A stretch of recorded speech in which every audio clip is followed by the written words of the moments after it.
I just broke another arrow. I just broke another arrow. That was sick. I got it in the eye hole of Ned's faceplate. I might have to cut that into the Ned Kelly episode. Wait, when did this camera fall down? When did this camera fall?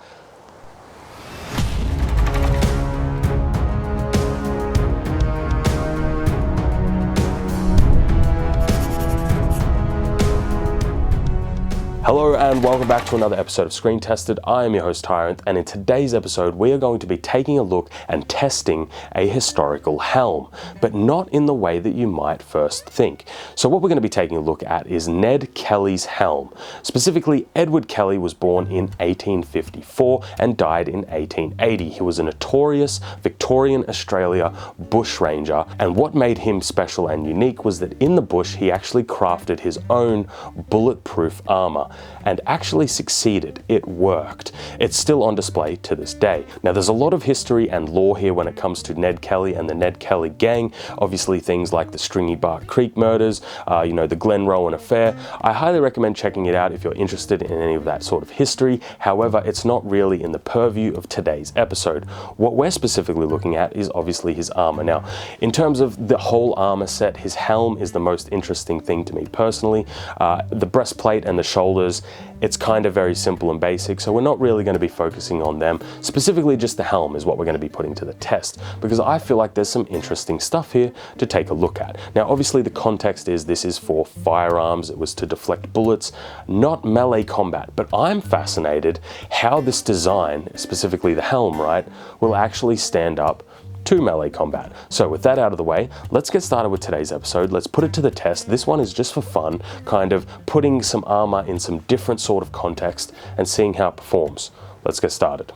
But it's fascinating just to think about, would this be a good helmet to actually have in a set of armor? Obviously, if it was a little bit more refined, all that sort of stuff. Now, there's a couple of caveats that I need to mention on top of all the other caveats. That being, this is about 2 millimeters thick. So this is actually pretty good when it comes to regular armor. Now, obviously, it's not heat treated, and I don't even think his was heat treated either.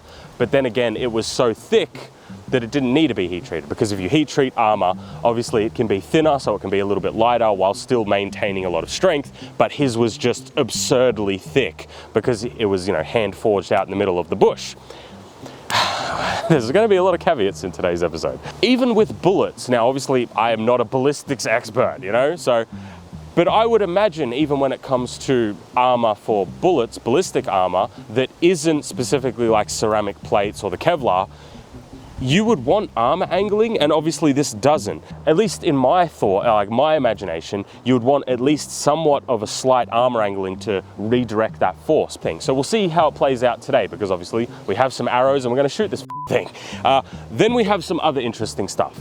This here, this right angled kind of lip around the helm.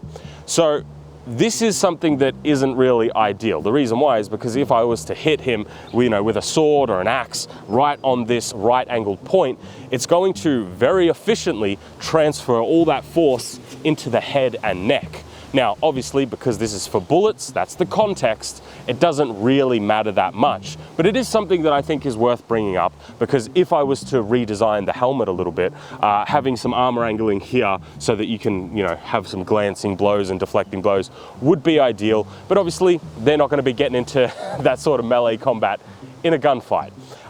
In terms of the actual top of the helm, it didn't actually have a top to it.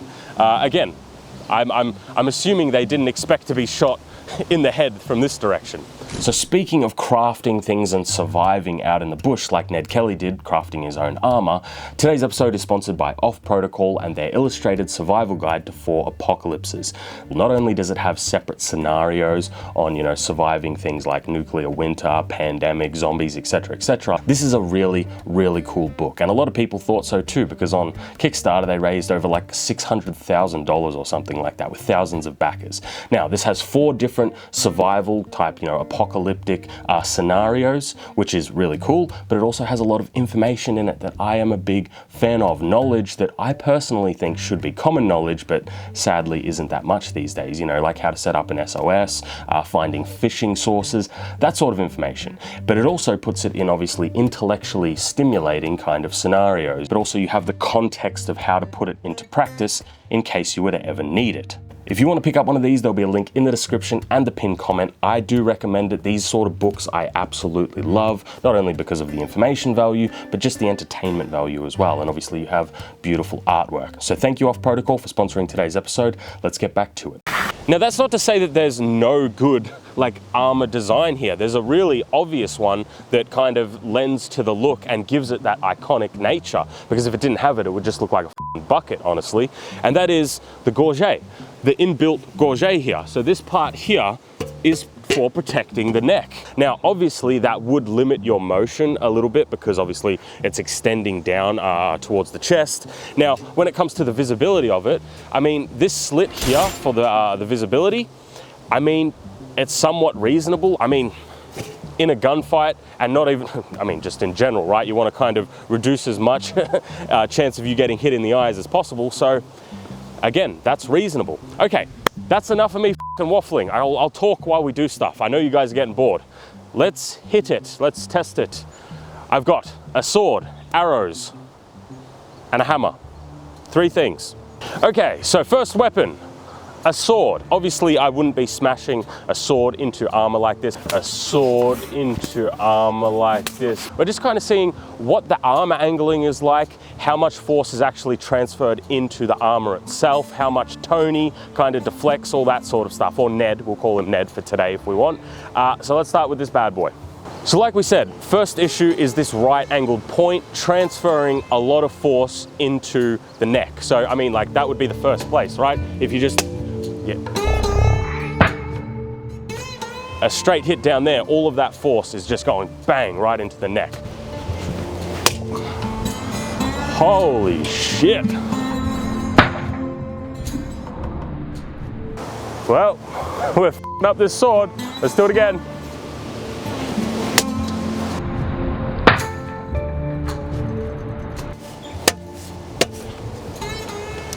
Open up that eye hole again. All right, let's try straight there.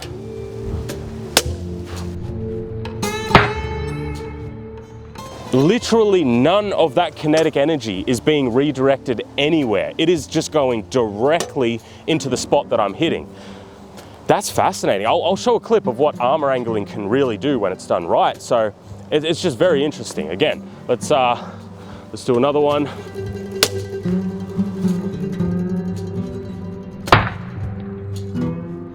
Let's see if we can thrust through his eye gap, his eye hole.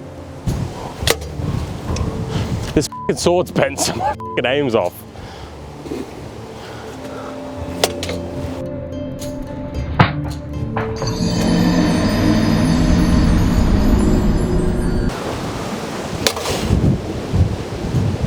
Yes. No, mother. That was sick. I got it in the eye hole of Ned's faceplate. I might have to cut that into the Ned Kelly episode because that was cool. Projectiles. This here is an 80-pound bow. Now, it's not quite in the war poundage. I'm sure there's a joke in there somewhere. Anyway, it's not quite, crazy heavy, but still 80 pounds is very respectable. So what I'm going to be doing is firing an assortment of arrows because obviously this armor was made for projectiles to begin with. So let's see how arrows go. I'm very, very, very curious if we're finally going to get some good armor angling deflection or not. So let's start off with the most historical arrow I have, a broadhead. Just so you guys know, right, this one arrow costs $15. And I'm about to shoot it into fucking steel and break it. I'm not joking, $15 for this one arrow.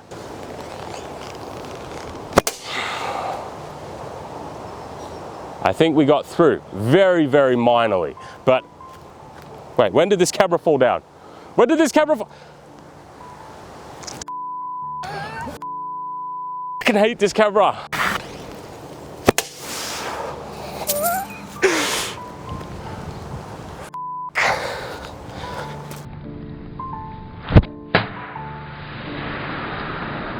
$15 down the drain. Interesting, we got the same results though. All right, let's have a look at the results. All right, let's fire a couple more arrows, different heads. Let's see if we can get some different results. Target head, not bad. Stopped it.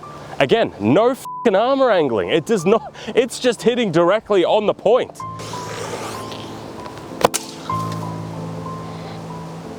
We got some armor angling, f***ing finally.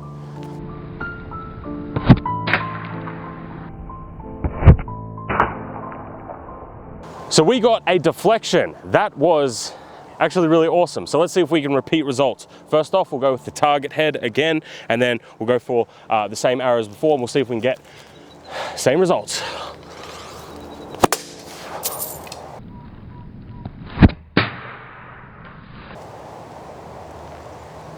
I just broke another arrow. I just broke another arrow.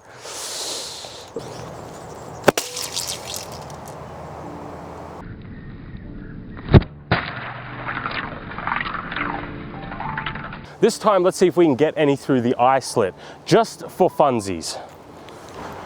Just to show you guys how hard of a shot this is. It's damn near impossible.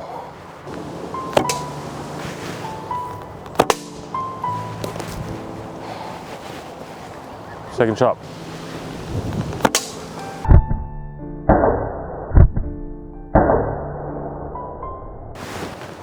When's that ever stopped me?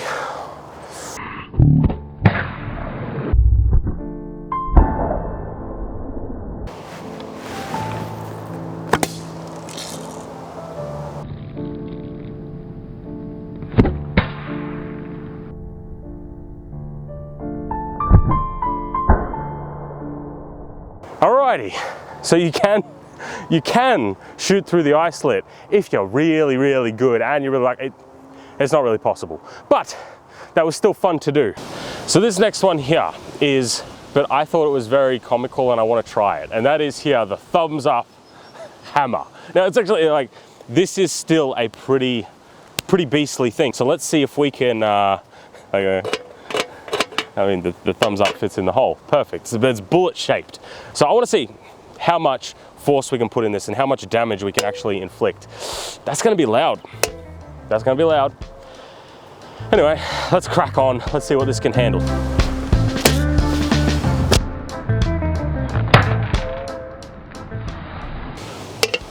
I think, yep, that is thumb shaped.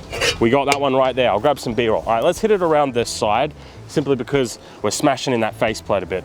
So this one here obviously is just a rounded, you know, curved sort of face. Let's see what our thumb can do it.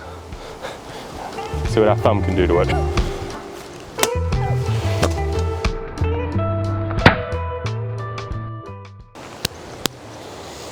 Generally speaking, if I want to smash some armor, I'm going to use a bunch of blunt force, because you're going to transfer that force, that kinetic energy, through the armor into the individual. Rupture organs, break bones. So blunt force is the best way, and I mean, he's gone. You see what I'm saying? Blunt force, good. Blunt force, good.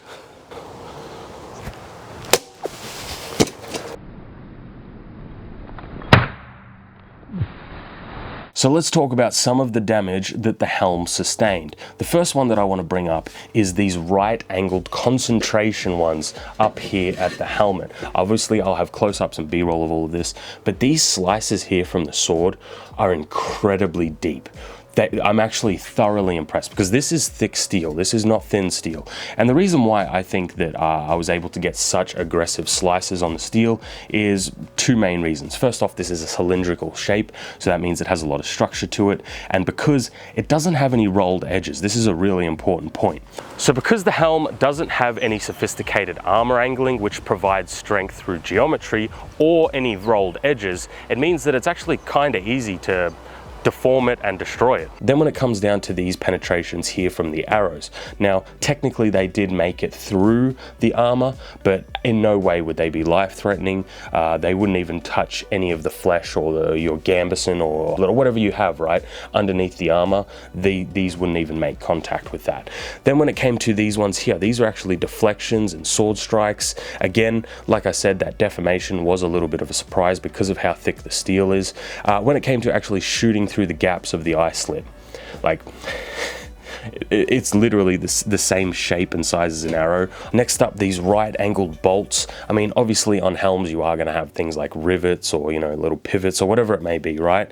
These are just really, really large, and so I would like these to be more refined. Today's episode is a little bit of a funny one, right? Because obviously the original concept here, like, this is not made for melee combat. This is not a medieval helmet. This is a bank robber's, essentially a replica helm. But I thought the concept itself was interesting. Could you actually take this and use melee weapons against it, and how would it fare? And the truth is, it's definitely better than like nothing, right? I think that's obvious. But at the same time, properly made helmets are designed for that environment.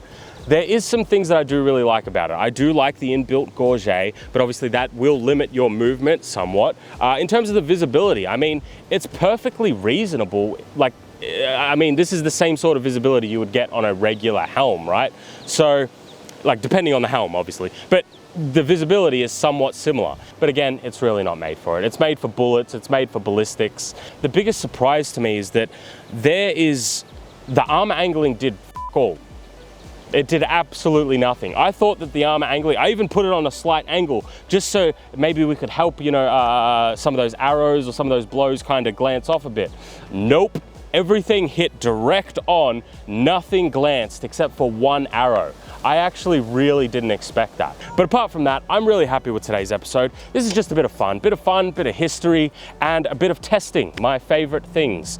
Not particularly in that order. But that's going to be all. Thank you guys for watching. I genuinely hope you enjoyed. Remember to like and subscribe, leave a comment down below. And as always, I'll see you next week in another episode. Have a good one.